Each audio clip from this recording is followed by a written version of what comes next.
Donc, en fait, quand Jean-François Fuchs, qui était celui qui a dirigé le Mandaneum dans les premières années, est venu me chercher, je sais il était venu avec en main l'archiviste.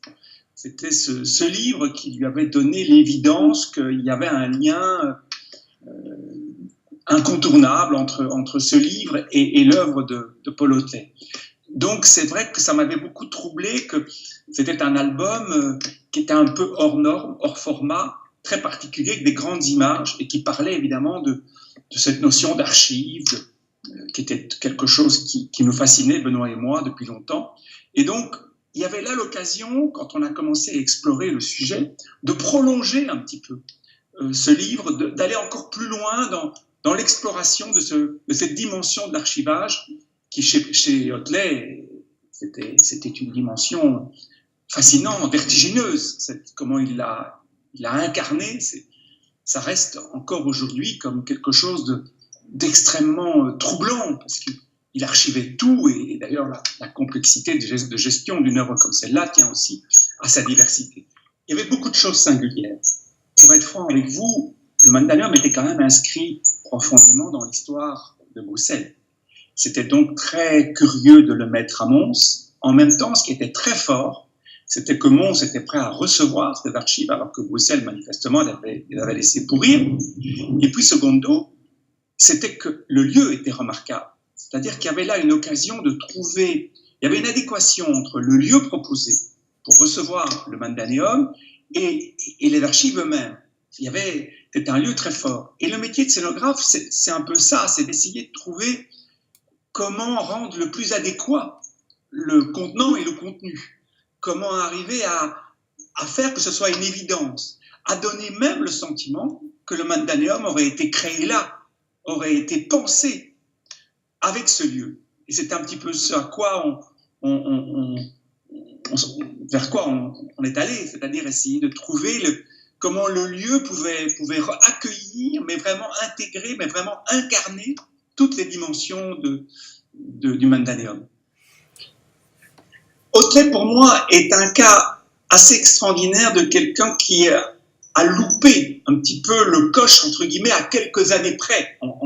C'est un peu plus que quelques années, mais enfin, on n'est pas loin de se dire qu'il est mort et quelques années après, l'ordinateur allait commencer à nous permettre d'envisager le monde que nous connaissons. Donc, il avait une prémonition extraordinaire sur notre époque, sur l'avenir, comment on allait comment on allait avoir affaire à la culture, comment cette culture allait nourrir notre monde, comment on allait communiquer. Il avait une prémonition qui était effectivement embryonnaire, qui était imparfaite, mais il avait une intuition qui était d'une force extraordinaire. Il est passé à côté de l'histoire. Alors c'est très étrange de révéler cette histoire-là, parce que on doit faire un vrai travail pédagogique pour montrer à quel point c'est la genèse du monde que nous connaissons. Il y a toujours une difficulté. C'est avec ça que je vois un petit peu aujourd'hui le Mandaneum, c'est qu'il doit toujours faire un énorme travail de pédagogie pour essayer de montrer à quel point c'était visionnaire, la nécessité de continuer à être visionnaire, quitte, comme Otlet, à peut-être se tromper, quitte à ne pas être en phase avec son temps, quitte à s'égarer. On sait bien qu'il a eu des moments où il ne savait plus comment faire renaître son projet. Et ça, c'est quelque chose d'extrêmement touchant. Et c'est ce qui fait que le personnage, pour moi, continue à me hanter. C'est parce qu'il est très romanesque, c'est parce qu'il est extraordinairement attachant dans ses convictions et aussi dans ses erreurs. C'est ça qui le rend, pour moi, si intéressant aujourd'hui. C'est de parler de l'utopie comme ça. Parce qu'aujourd'hui, on a tendance à résumer l'utopie, enfin, de parler des utopies qui ont réussi, de celles